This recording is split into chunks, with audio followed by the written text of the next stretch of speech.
One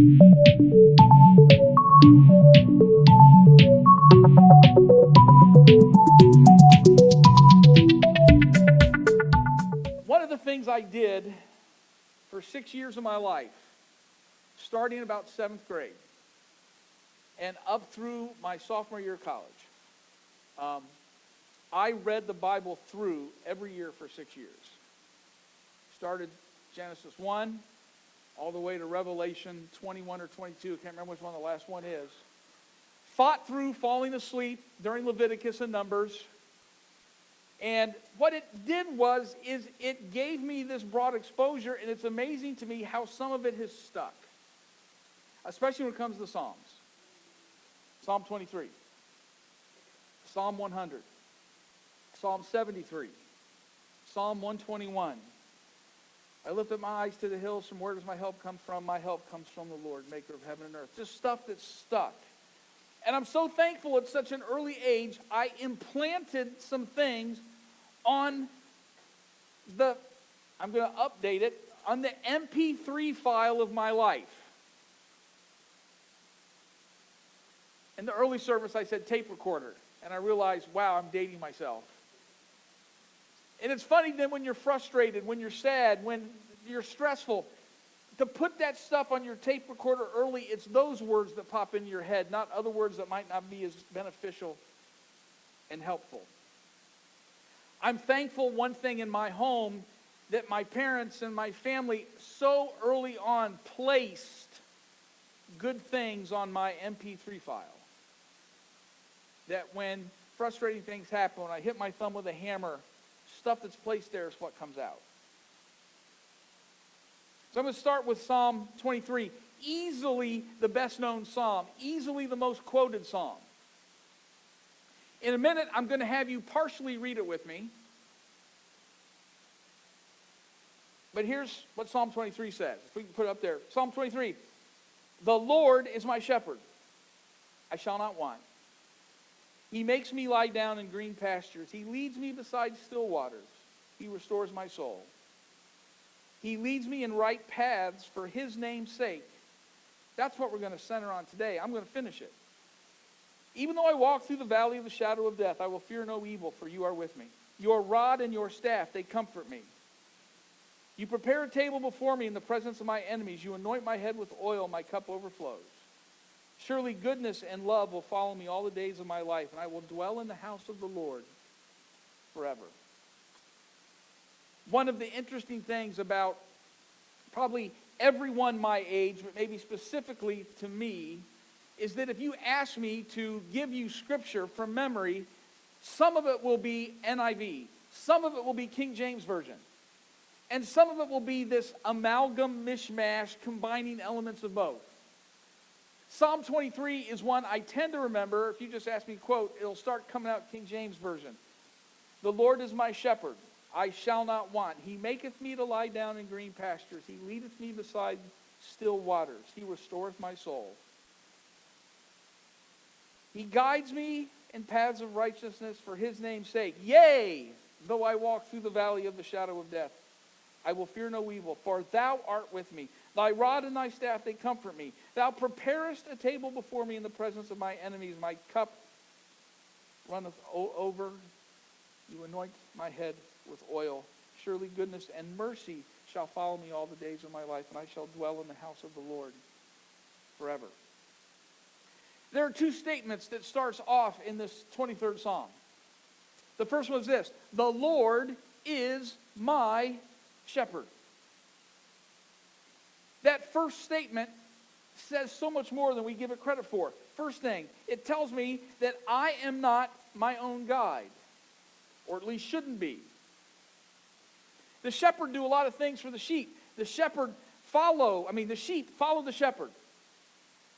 The shepherd will act toward the good of the sheep in all times. Guide them in places the sheep might not even be aware of.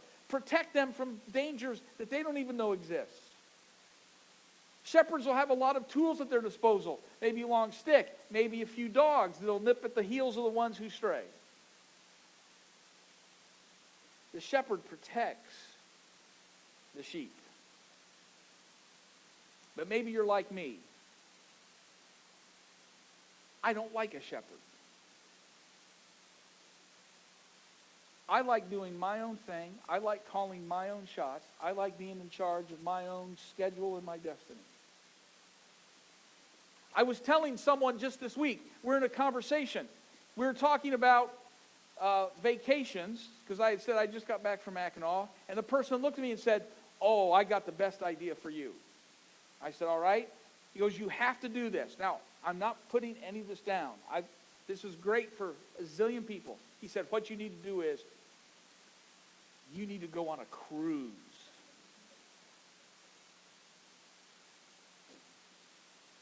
And I said, "Thank you very much. You cannot pay me enough money to go on a cruise. That is me. That only exists for me." And he goes, "Really, why?" And I said, "I don't like living on anybody else's schedule." Stop. Exclamation point. If I go someplace and I see something, well, the boat takes you back to the ship. You got to be there for. Oh, no, I want to sit here till sunset. Or I don't like this. I want to go to the next one. Well, that's the outing. That's the destination. We take pride in our independence. We have that streak. This is the Midwest. We have that streak. Most of you, a lot of you, you have a sump pump. You have a backup sump pump. You have a backup sump pump sitting somewhere in the house to back up the backup sump pump you have right now.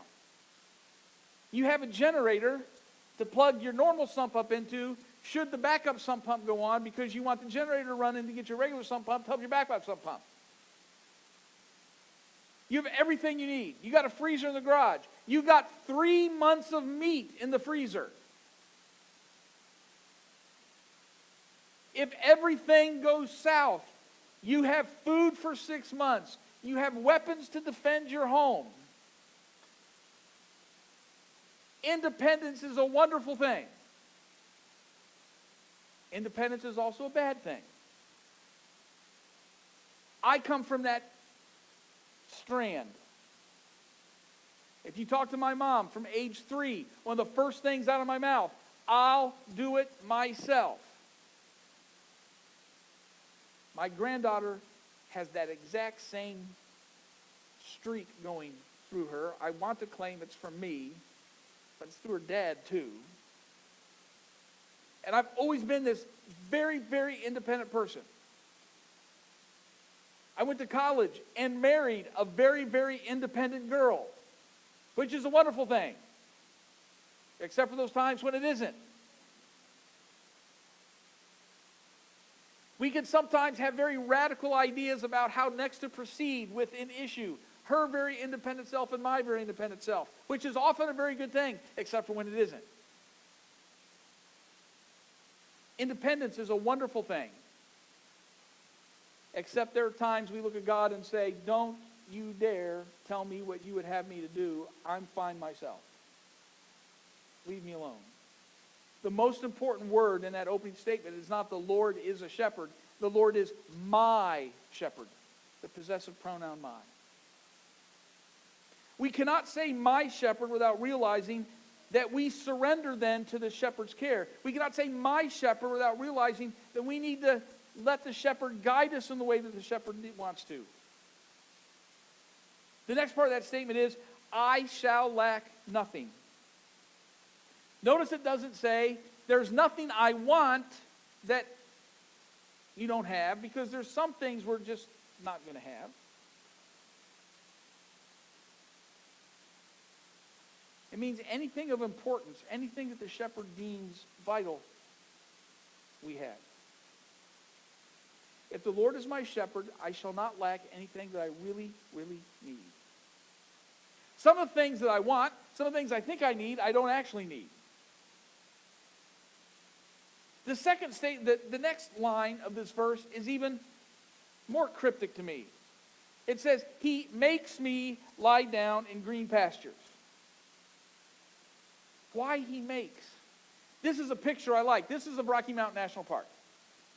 This is kind of the area, if you go in our living room, we have a big picture of this place over our mantle, except much brighter, snow-capped peaks. You don't see the snow-capped peaks here. This is the Big Thompson River where it flows through this meadow in Rocky Mountain National Park. That's where water is. That's where the most growth happens. That's where the wildlife go for nourishment. It's where the river runs through. It's a place of nourishment. It's a place of rest. It's a place where there's growth. If it's so nice, then why does it say he makes me? Why are we so unwilling to go to that place that's best for us? I think often we're too busy. We're too busy being in charge. We don't want anybody to tell us what to do, when to do, how to do it. And so often we need to realize that our own best efforts will rarely lead to the place of best outcomes for us. We just think we do. And so we just set up where we think is the best, and then a drought comes, and then when our resources dry up, we shake our fist at God and say, why did you make this drought come? Why didn't you provide for me? And really at the beginning, if we'd have just listened, there would have been a place where he would have led us to a place of sustenance and growth during the drought, but we didn't want any part of it. So here's what is meant by this verse, he makes. I think it's just a way to say that we do not make the best choices for ourselves naturally. Left to our own devices, we're selfish, we're prideful, we're arrogant, we're violent. Boy, look at the news. For us to be at our best, we have to live with less of ourselves and not more.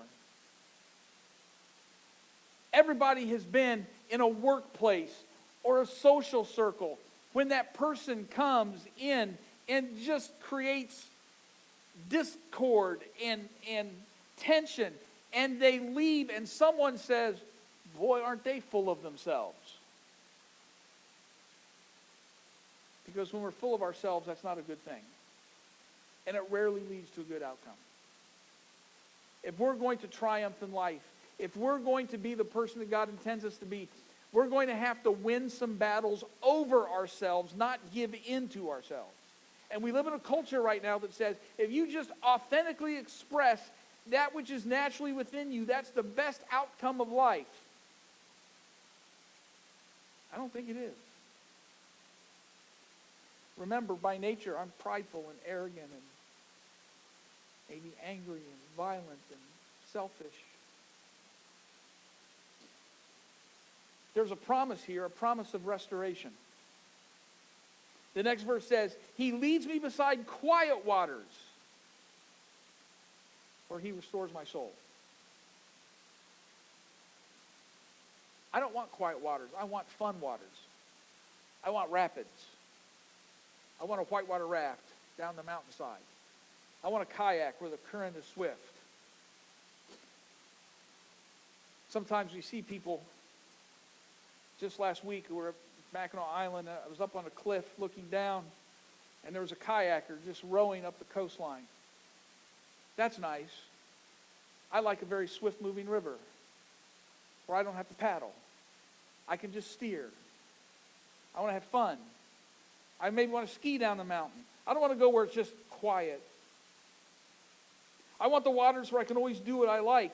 There might be time for that in life, but still waters are deep waters. God usually leads us to a place of more depth and more wisdom and deeper roots. These are often not the routes we would choose. So once again, we have to remember, he makes us. He compels us. He draws us to those areas. We rarely choose depth on our own. We rarely choose wisdom on our own. And we like our own way. I was listening to what Alex said earlier. His paycheck's getting lighter by the week. If you go into my bedroom, I have a chest, a dresser. In the complete pitch black, I can reach in and I can get dress socks and reach in a different place and get athletic socks. I reach someplace else in. I can reach in for Bermuda shorts gym shorts, t-shirts, regular shirts, sweaters, sweatshirts. Don't need a light. I can go into the closet. Don't even have to turn a light on. I can tell you where it is right now. Here are pullovers. Here are short sleeves. Here are long sleeves. Here are dress pants. Go underneath here. This is dress shoes. This is casual shoes. This is tennis shoes. I take a perverse pride in that. Some of you are like that as well. I'm not going to name names. I won't name names, Steve, so don't worry. I'm not going to name names. Deanna, don't nod so enthusiastically. You don't look good doing that. I didn't used to be that way when I was 16 or 17. The piles of clothes I used to live in as a teenager. I like my way. I like my order. I like my neatness. I like my. We all say that.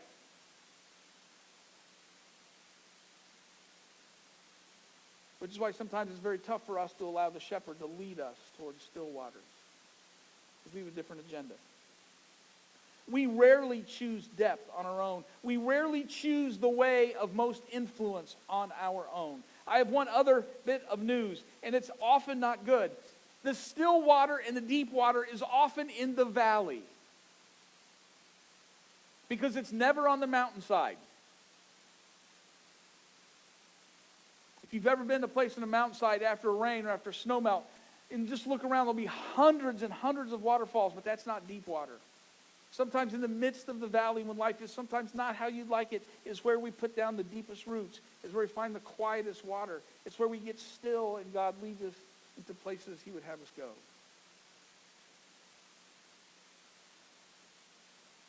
The last part is about choosing a good road. 2 weeks ago, we went up to northern Michigan, up the interior on the interstate. But coming home, I like to stay on the coast, so I took Route 31 down. There's a problem. The problem was 4 different places. One in Petoskey, one in almost just north of Traverse City, one in Manistee, and one south of there, just on a stretch of road. They had it narrowed down. They had it down to where it's just one lane, and the guy with the flag, was doing every other, letting the traffic through. The problem was the guy letting the traffic through had all 4 of them had a perverse pleasure in letting the people go in the other way much longer than our way. At least it seemed that way to me. I'm always looking for a good road. Here's what you often hear, even in the church. God will lead you on the right path and you will be blessed. You will get your goals. You will get your dreams. Your way will be made easy. You will have financial freedom. You'll be blessed and made prosperous. And everything will go well for you. Now, there is an element of truth there. That statement is true-ish. You know what true-ish is? It's kind of true most of the time in kind of a generalized, squishy way, but it's not true all the time. Not like a mathematical formula. Mathematical formulas are true all the time. And I saw this one this morning. When you divide the circumference of a pumpkin by its diameter, mathematically you get pumpkin pie. I just thought I'd throw that out. That's always true.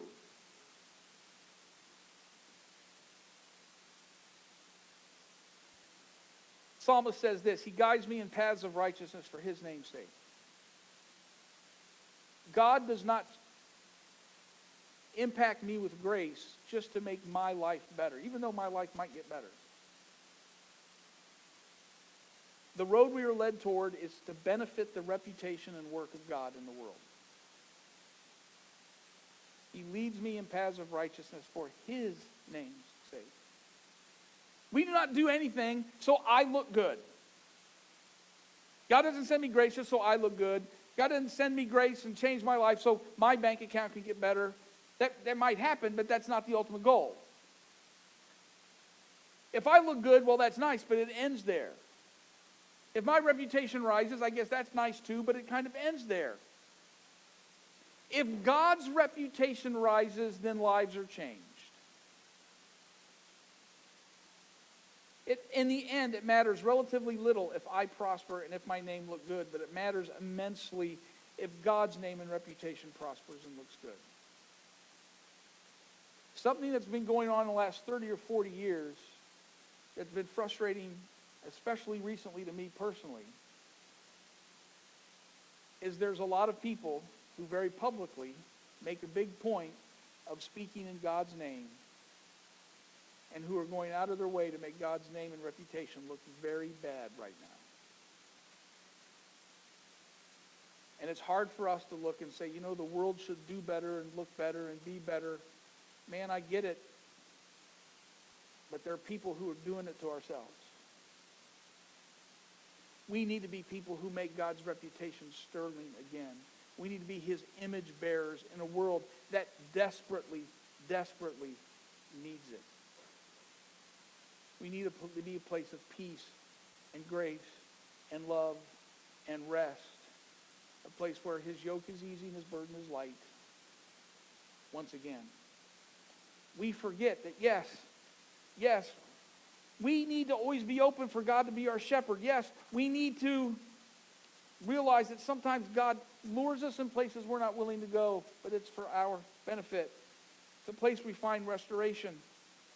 And the purpose of all this is to make his name look good, not to make my name look good. Not to be selfish, but to make God's name sterling once again in our culture. Several worship teams come up.